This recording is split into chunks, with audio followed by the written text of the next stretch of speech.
Rise up!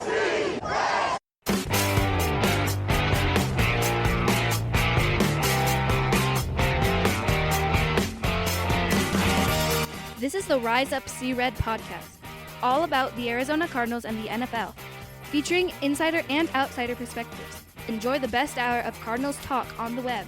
Now here are your hosts, Jess Root and Seth Cox.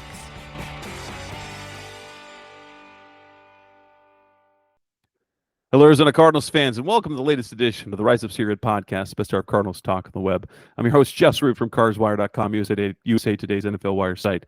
It covers the Arizona Cardinals for the NFL Wire for USA Today. With me in our Tuesday night show for our review show, episode 594, is Seth Cox from RevengeOfTheBirds.com, SB Nation's Arizona Cardinals site.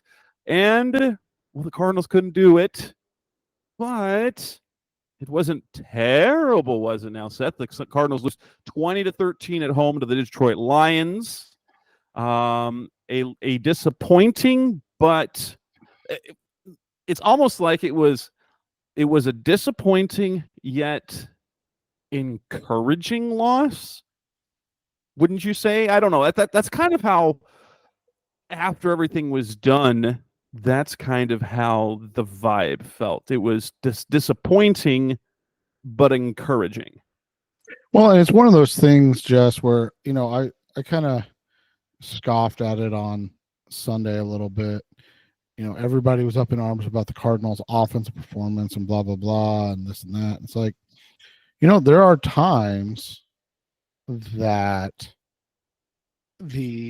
both defenses just play well. And I mean, again, not looking for moral victories or anything, but the fact that the Cardinals won the second half 3-0, and it was just the reality that it wasn't quite enough, right? Like, that's, like you said, it's not a bad thing. It's just the reality of they're just a little off of those upper echelon teams, and the Lions are one of those upper echelon teams, and kind of flex that muscle a little bit on Sunday. And who knows, at this juncture, it might be them and the Minnesota Vikings as like the top couple teams, and in the NFC. Green Bay even still, which is when they're like, if they're doing what they're doing with Malik Willis, and you think about that, like, is it the NFC North that's like the power division this year over the NFC West? And so it looks like it so far. Yeah, we'll Seahawks see. Is that 3-0, and the rest of the division is 1-2, and the Rams look like, both the Rams and the 49ers look like they're a mess right now. I mean, that's a topic for a different segment or show, but the NFC West is really weird right now because of the injuries that LA already has and the injuries that San Francisco keeps sustaining. Now Brock Purdy's got a back injury. Javon Hargrave is likely out for the year. That's a big blow to that defense. Christian McCaffrey isn't getting better. Apparently he's going to Germany for some treatment. So, when Brock Purdy's throwing to Juwan Jennings and a receiver whose name I don't remember, and they're dropping passes, and it's NFC West is weird, and Seattle, even though like I don't think anyone buys Seattle yet. They were putting themselves in a position where they can, like the Cardinals did in 2021, where they're just ahead of everyone by so far that they're just going to, like, even if they suffer like a second half slide, they're going to coast into the postseason like the Cardinals did.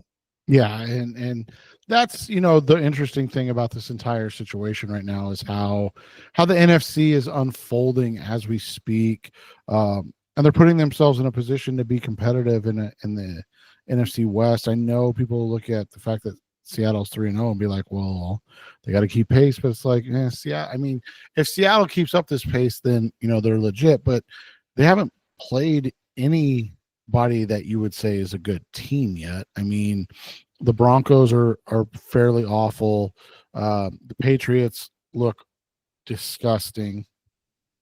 And then obviously they faced the Dolphins without Tua, and then Skylar Thompson got hurt. Yeah, exactly. And so it's just like you look at their 3-0 and you're like, well, I don't believe that yet. Like, show me some more. And that's fine. And that's what, but that's what the Thursday night game against Detroit's for. Right. And you look at it this week. I mean, the Cardinals, the frustration for us, especially, and by the way, you mean the Monday night game next Oh, week. Monday night. That's right. That's right. Yeah. Thursday night is, that stupid Cowboys-Giants game. Yeah. But that's where the frustration comes from, right? I mean, this is a situation where you've got a lot of players that are in a position to take the next step, and we're just kind of waiting to see if that happens. And I know how frustrating that gets for fans, and fans don't want to hear that they're close, because eventually you're just like, okay, that's enough of being close. Like, I just want to be a fan of a good team. Yes. And we all agree with that. But at the same time, you have to understand that this is only year 2 of this rebuild. And I think what makes this really difficult for fans over everything else is that, year 2 of a rebuild typically doesn't have all the same players, right? Like, typically you're looking at a bunch of turnover and new guys, but this rebuild, from year 1 to year 2, it's adding to what was the new structure of the roster in that 2023 season. And so that's, I think, what a lot of people and fans are struggling with right now is this, like, okay, this is a team that's supposed to be competing, and they're just a little, it's just a little too much to ask right now. So, I think they're on the right path. And that was kind of our biggest thing coming in and out of this game, right? Is like, are they trending into the right direction? I think you and I would both say yes after that game, right? Like, there were things that we wanted improvement on or to see more of, but at the same time, they put themselves in a position to compete with a team that's considered one of the best in the NFC. And through 3 games, both their losses have been to high level competition, and it seems like they're really close to kind of putting that all together, right? Like, that's the main takeaway that I've had through the first couple of losses is, that Bills game, they look like the only good team the Bills have played. And that Lions game, they had some mistakes, but they were in the game. There were some tough breaks, and they just had a shot, and that's kind of what you're looking for. So let's talk about what went wrong. And I think when it comes down to this, for me, the bottom line is that the Lions were just a tough, like, what the Cardinals do well, and for the Cardinals to win, the Lions just match up really, really, really well. The Cardinals, to get going offensively, they need a balance of run and pass. They need that run game to be cooking. And right. What the Lions simply do and have for the last year and a half is they are perhaps the best run defense against stopping opposing running backs. They struggle more with quarterbacks getting out against them, as we saw Kyler break out a couple of times. But when it comes to running backs, they're so disciplined, they're so strong, and they keep them in 3rd and long. They put them in obvious passing downs, and then you get to face, their pass rush of Aiden Hutchinson, and then their physical corners and defensive backs. And the fact of the matter is the line just match up real. They neutralize what the Cardinals do well. combined with the fact that the Cardinals were like they got nothing out of the run game outside of Murray's scrambles, and then they couldn't stop. While they shut down Tyrone Williams last week, they had basically no answer for David Montgomery or Jahmyr Gibbs in the first half of the game, and they were ripping off. There were no low games. It was they were always getting themselves into third and short, and it was basically the Lions took away what the Cardinals do well, and that's just by that team in particular matches up really well against the Cardinals. Like a Rams team, they're able to do what they did. When we see other quality teams coming up, so San Francisco, they're not as strong against the run. Miami, Green Bay, you're not going to get the same sort of neutral. They're not going to be able to neutralize nearly as well as Detroit did. That is Detroit's strength. Yeah, and the Cardinals, it's one of those things too, and I know people are gonna scoff at this a little bit. But if you think you're good enough, like the Cardinals believe, you do and I'm not saying this happens, so I don't want anybody to think this, but you will tend to hold certain things back and try certain things to get it on film for a future potential matchup. You might show them something that you won't do again, and then they come in and you come out in a look and they say, oh, we know what they do out of this, and then you don't do that, right? Like you change up how you're going about that. And so again, I'm not saying that's what happened. I don't want anybody to think I'm making excuses for the loss itself. What I'm saying is that is a potential idea that they may have of like, hey, we need to we need to be ready because we think we're going to face them in the playoffs, and it it might be a reality of that. They're looking at this like, hey, we're probably going to be a wild card team, they're going to be a division winner, so we could face them in round one, and we feel confident in our ability to push them, and so we don't want to show all our cards, and we want to get them thinking in certain ways that that we're not going to do this next time. And again, I'm just talking from a coach's perspective of that.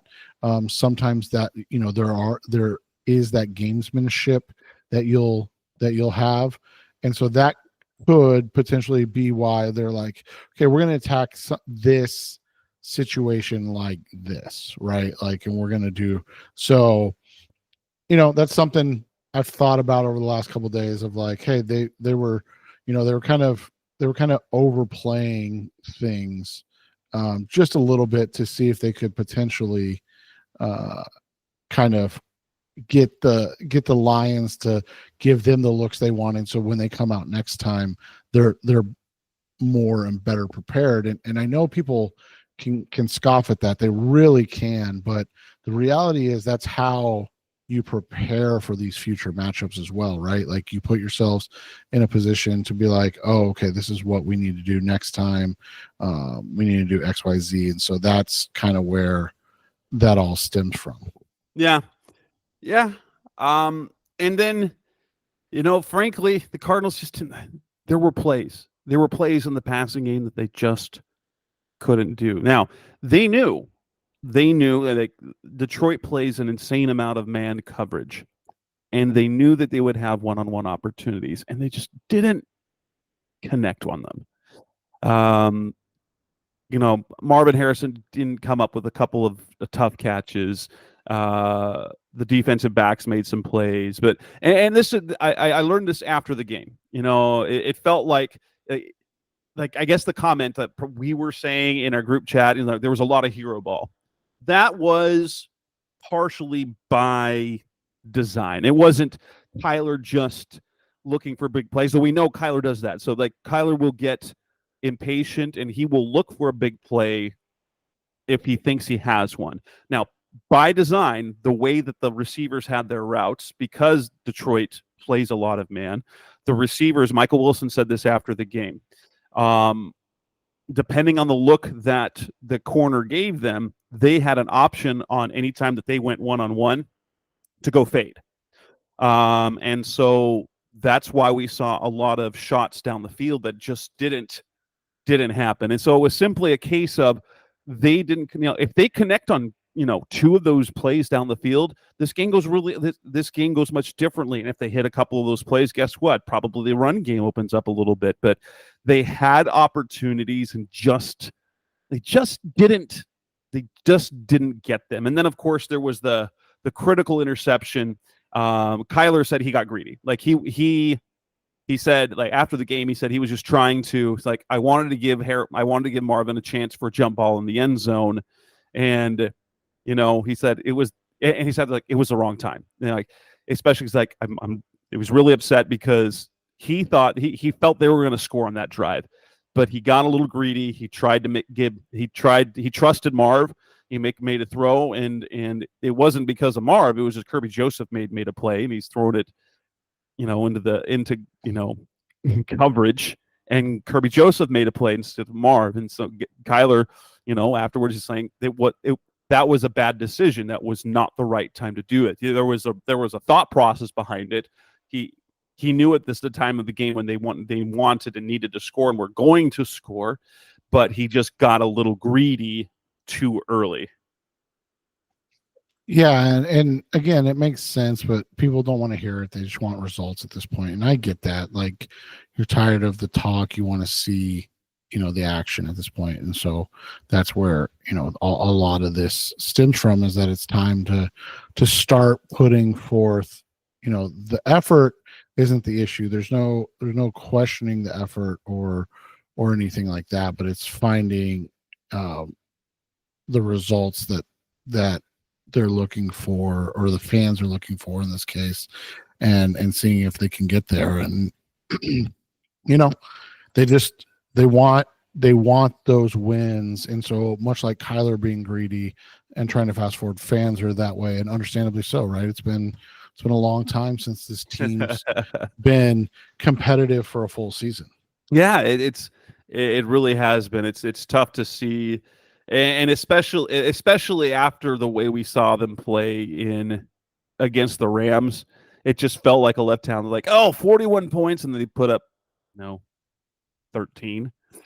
And it was just like, Detroit is really good. And Detroit's problems in their first two games, their problems weren't defense.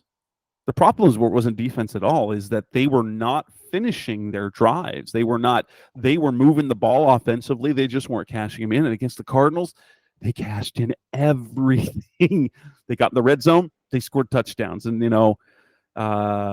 it's just, it was frustrating. It was, and they, at least in the first half, and then the second half, they turned things around. So, but it turned out they had opportunities. Kyler got a little greedy, but they just weren't, like, Detroit was there. They did battle, but it was always going to be a tough ask to beat them, right? Like, neither one of us expected them to win. Nobody expected them to actually win. There was just the belief that they could. And, like, we look at that afterwards at 1-2. We expected them to be no better than the record that they were. So in the best case scenario, they were 1-2 anyway, where they were sneaking a win over the Rams or the Lions. One of those two games. We felt months ago, at best, this team is going to be 1-2. Probably most looked at that schedule and thought they were going to be 0-3 to start the year. And so, they are basically where they're at. And they look like the team we believe that they are. That the right scenario, they'll be really good. And, if things aren't going exactly well, they're going to be not quite good enough to keep up with the big boys. Well, and I think that's, again, what the issue becomes is that fans, they don't want any moral victories or that to have the discussion about how close they are anymore. They just want to see the results. And I think, as much as we have seen positive results so far, I think there's been a lot of hey, let's see if this team's really going to compete for a full season, right? And right now, that's the biggest thing. And you can only continue to put up the numbers and things of that nature for so long before fans are like, okay, I need something more from you. And the reality is right now is that it's just not good enough. I mean, let's just be honest. The Cardinals have not been good enough, and they need to show the fans a little bit more if the fans, if they're expecting the fans to continue to kind of push through this rebuild. But I think that how close they are, those type of things, that's getting really, it's a positive. I really do think that, even though, as I say all that, I understand from the fans' perspective. Coming up next on the Rise of Secret podcast, best our Cardinals talk on the web. Let's move on to talk about what did go well. Was there anything good out of this? That's coming next on Rise of Red. We're back on the Rise of Red podcast by the best hour of Cardinals talk on the web.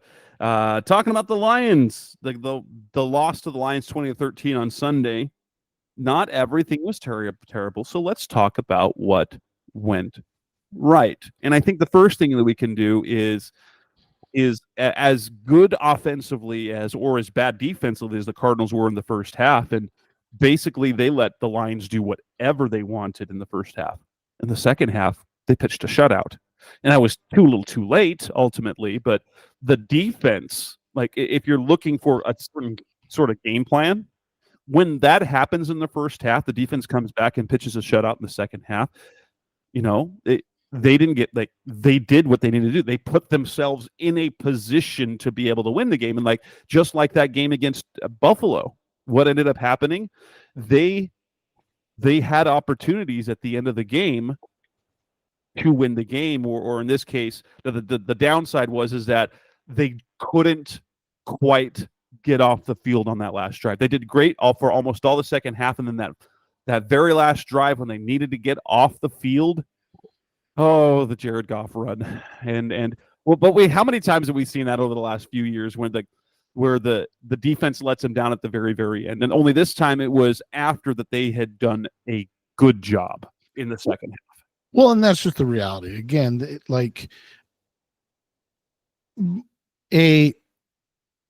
let's call them mediocre because they're 18th in points against right now, which is right around what we asked for, right? Top 20. A mediocre defense can only hold that off for so long. And the reality becomes that this defensive effort is what they need against the big guns to win games. And they have San Francisco and the Packers coming up. The Chargers, the Dolphins don't look as scary as they were. But that'll all change again too, right? Like everything changes as we go. But I think the reality is that the defense gave you about as much as they're going to give you. I think we both can agree we're fairly surprised by the pass defense.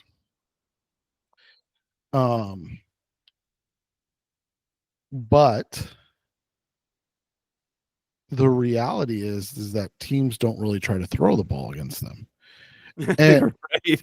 Like when you can, and that was the thing. That was the thing, is that they couldn't stop. But yes, they've been pretty okay in the passing game. Yeah, it's their run defense that's awful. I mean, it hasn't been good.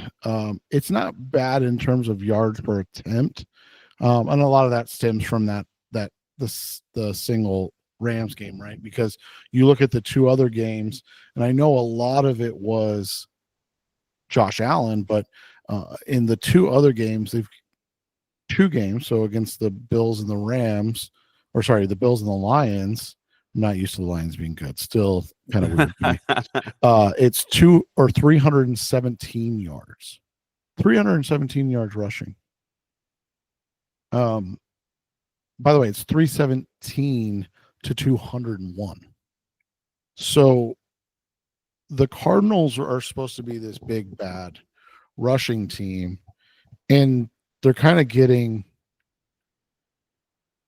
a taste of their own medicine.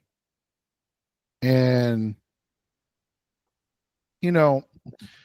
I just think it's interesting that the positives of this season so far are probably what we came into with the biggest questions, and that was the ability to protect Kyler Murray and the ability to stop the opposing quarterbacks.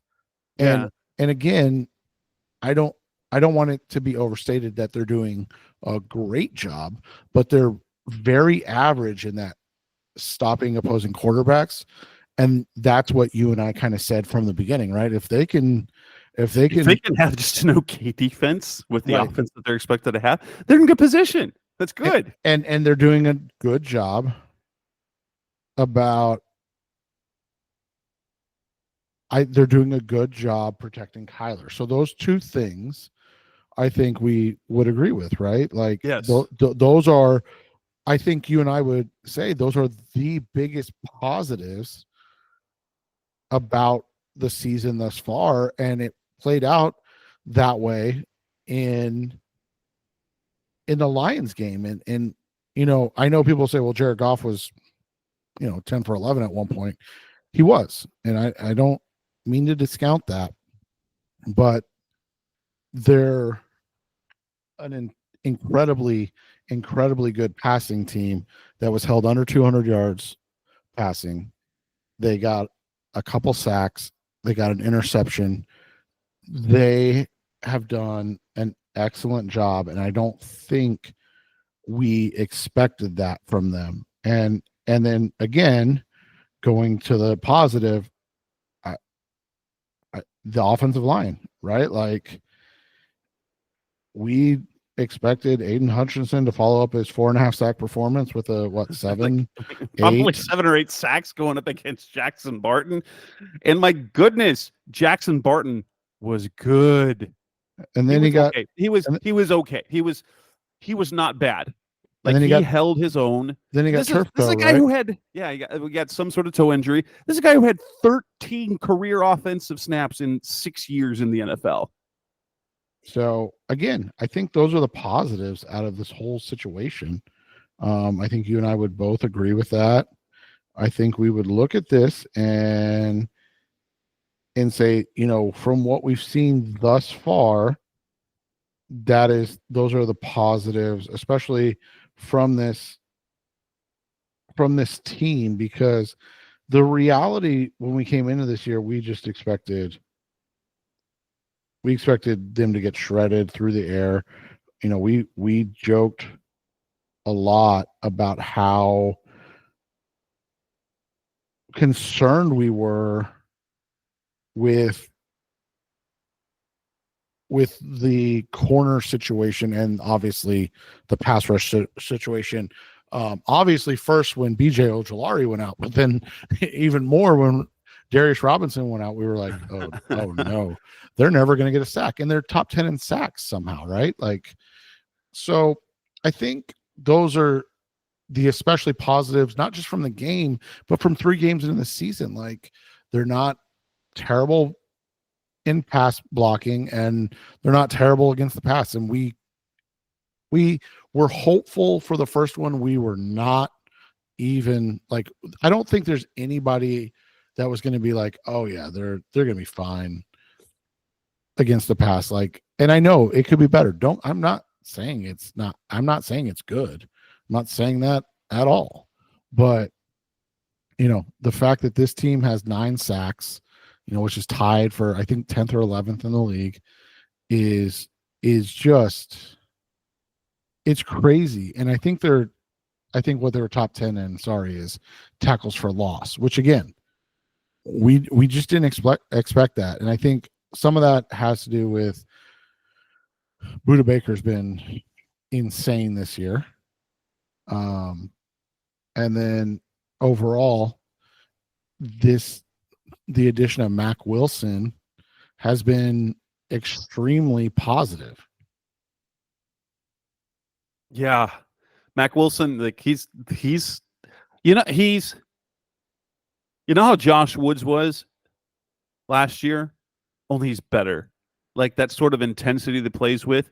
He's like, I guess what it would kind of be like is Kaiser White's first year as a start, like when he kind of broke out in Los Angeles. He kind of plays with that same intensity. The two of them actually are really good tandem, I think. Did you see him? So I see when someone tweeted Russell Brown. Yeah, Russ Brown. So yeah, when they said that Penei Sewell totally tossed him, and Maxwell showed another one where he took care of Penei, and he's like, "We're even." that's oh my gosh, that's an extra level of petty. That's really, really cool. Yeah, and then we talked about it, and obviously we still want to see a little more, but man, Zaven Collins is earning everything he was given. He's not an elite pass rusher, and that's why you got him for what, $6 million a year or $7 million a year, whatever that contract extension was. He's not. I wouldn't even say he's a good pass rusher right now, but he's an improving one. Like you can see in his pass rushing, he's starting to look like he knows what he's doing now. But he is extraordinary against the run. And as much as we've lampooned this run defense, Zaven's not the problem there. No, he is not. And so it's what we talked about. I mean, we've talked enough about it that we understand that when Gardeck is in, he's the pass rushing force, but man, he can be exploited a lot in the run game. When he that's the thing, is he's an all or nothing run defender, right? Like he either makes that tackle in the backfield like he did on the goal line situation against the Lions, or they run him over because he just doesn't have that size and strength to hold up at the point of attack. And so it makes it tough, man. So it's going to be a continual thing. But I'm extremely encouraged.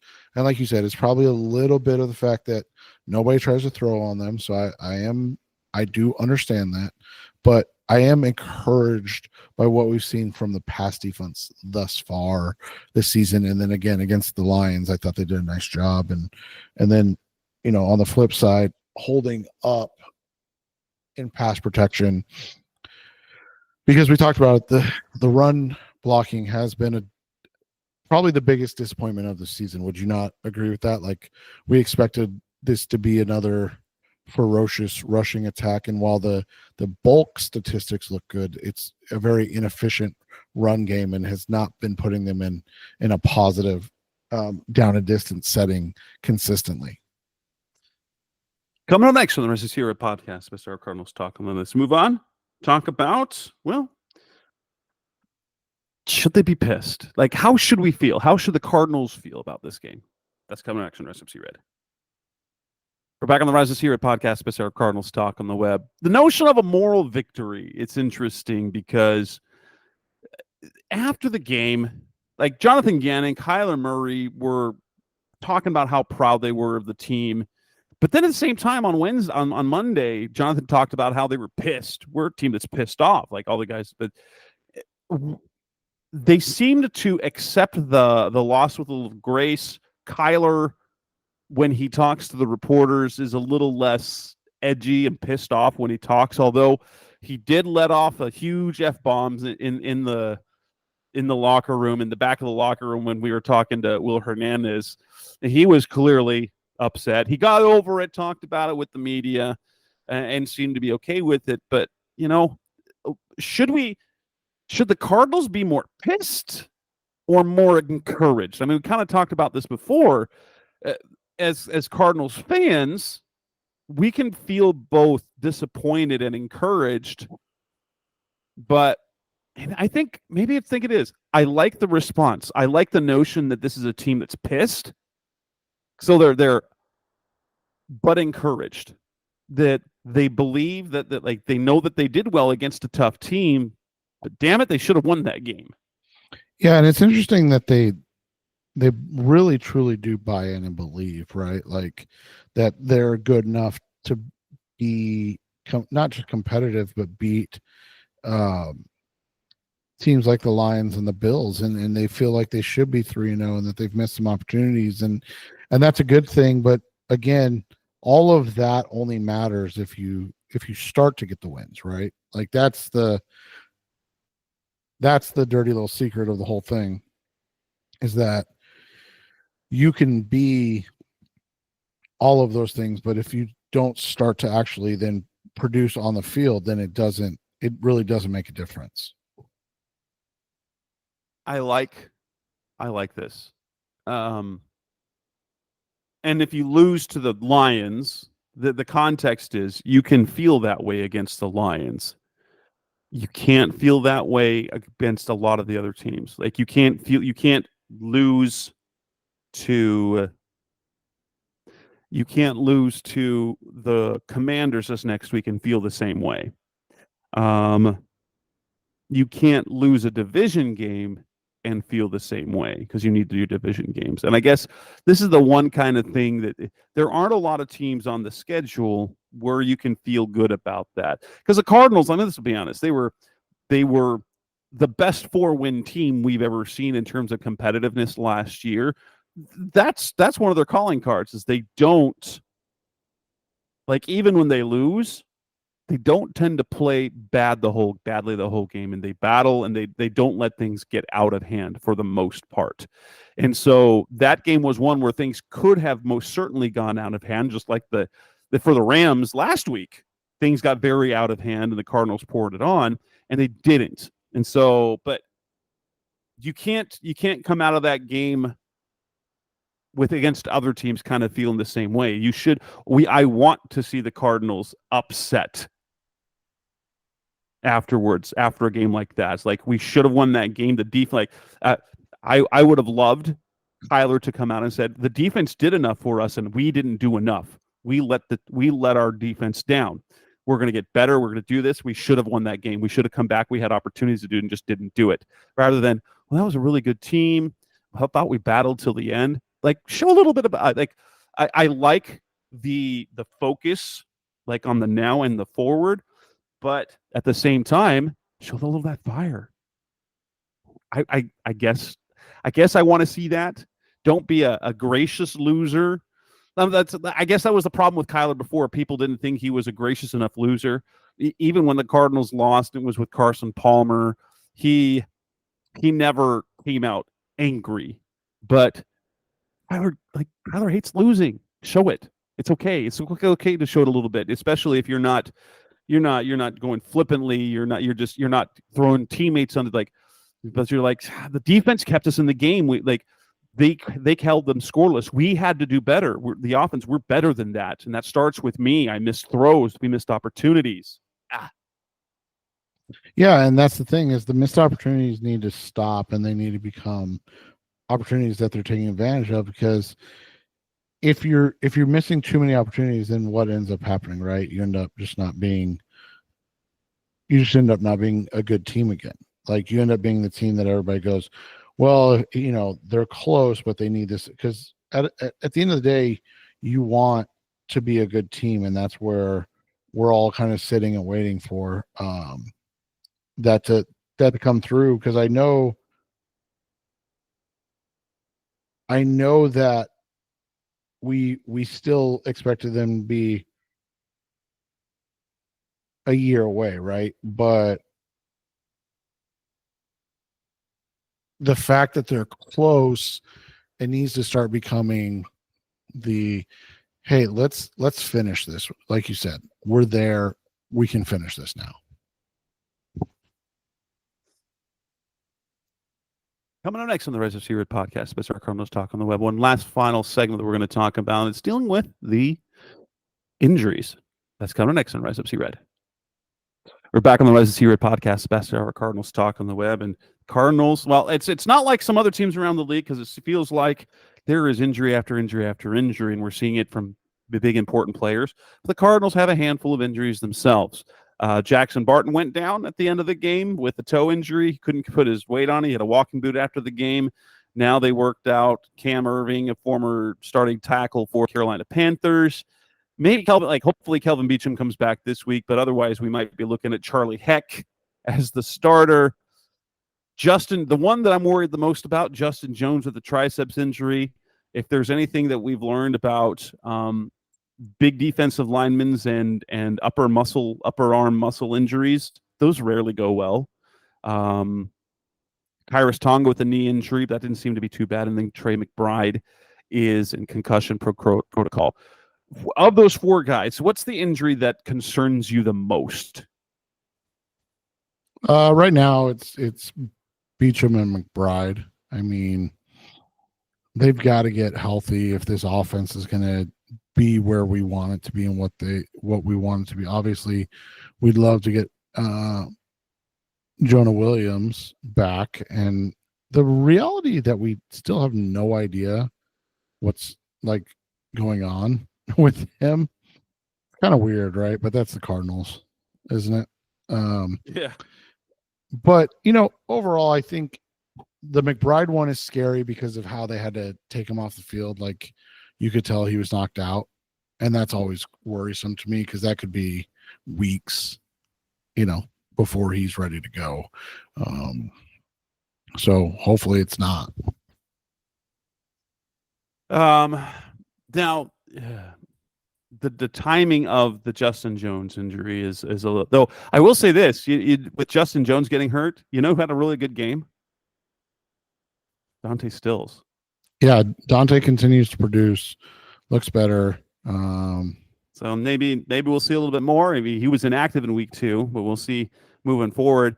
If the Jones injury had come a week later, because guess who's eligible to come back, but he can't come back this week. Who's eligible to come back after the Washington game? D-Rob, man, Darius Robinson. He should probably, I imagine they will have him ready to go for the 49ers in week 5, at least in a limited role. So there are reinforcements coming. It just probably is not coming in week 4. Right. And that's the reality, is that they need these guys to be healthy. And the Justin Jones injury becomes a less of a big deal because of how little impact he's had thus far. Unfortunately, right? Like, that's kind of just the reality. I said this. Does this feel like, I don't want to say it yet, but doesn't it feel like Jordan Phillips again? Yeah, I know, right? Like, please don't be like Jordan Phillips. Though Justin Jones has made an impact on the team, in the locker room, and how the defensive line produces. He's a leader on that team, but man, he hasn't, they haven't gotten much from their D linemen yet, period. Except for Stills, honestly, except for Stills. Right. And, I thought Bilal played a little better, but again, you need more from them. I will say this. I mean, I'm not one that really cares, because I think over the course of a season, it evens out more than anything. But man, I thought they were getting the short end of the stick in the run game. I thought the interior defensive line was getting held incredibly a lot in that game. So, but it is what it is. I mean, it's going to happen, especially when we didn't even talk about the 2-minute call. We didn't even talk about the 2-minute call. It's what went wrong. Yeah, I don't think. I mean, there's not much you can say about it. It is what it is. Yeah. The McBride thing, really interesting Like, if you watched, I don't know if it showed on the television. I think that's where I saw it, but man, McBride did not want to come off the field. And man, McBride, from what, without going into details of what I saw, McBride was not happy to be put in concussion protocol. Like, you've got to do it. But I'm hoping he'll be back this week. That'll make things a little bit better. You get Trey McBride versus Zach Ertz, right? Right, exactly. And we'll talk about Zach Ertz in a couple of days on our preview show. But yeah, to lose McBride, I'm guessing Barton won't be able to play. We'll see about Tongue and Jones. I would not be surprised if either one of them misses the game. But yeah, so we'll have to wait and see. We'll have to wait and see on how things go, what roster moves they're going to have to make, because it could get tricky. It could get tricky, but they can start getting guys back next week. So in particular, after week 4, Darius Robinson and Christian Jones, the rookie tackle out of Texas in the 5th round, they are eligible to return to practice next week. Whether that occurs, we'll yet to see. I think Robinson is right there. I saw him in the locker room after the game. He looked, I mean, he wasn't working out or anything, but he looked fine. He wasn't. And so I would bet that Darius Robinson is back for week 5, and we'll have to wait on Christian Jones, what their plan is for him at what point. And we might see, my goodness, if he ends up having to play this year. They need a right tackle. Yeah, they keep burning through him. Like, stop. Yeah. Let's just Kelvin, get back and stay healthy, please. I know, right? All right, and with that, we will wrap up this edition of the Rise of Sierra podcast, Mr. Cardinals Talk of the Web, episode 594. We got 2 more shows coming up this week. We'll bring back Brian Manning of Commander's Wire to do the opponent preview show, and Seth and I will be back later in the week as well. So you can count on at least 2 more shows this week. We'll see if Howard does anything other than react to the game on Sunday. But that wraps up this edition of the show. That's Seth Cox. I'm Jess Root. Thanks for listening as always. We'll be back again very soon. Thanks for listening to the latest edition of the Rise Up, See Red podcast. Listen to previous episodes and subscribe to the show on Apple Podcasts, Stitcher Radio, Audioboom, or many other podcast platforms, so shows are delivered directly to your mobile device. Please give the show a 5-star rating and always support the sponsors who support the show. We'll be back soon for the best hour of Cardinals talk on the web. Rise up, Red Sea, be Red, See Red, and of course, Rise Up, See Red.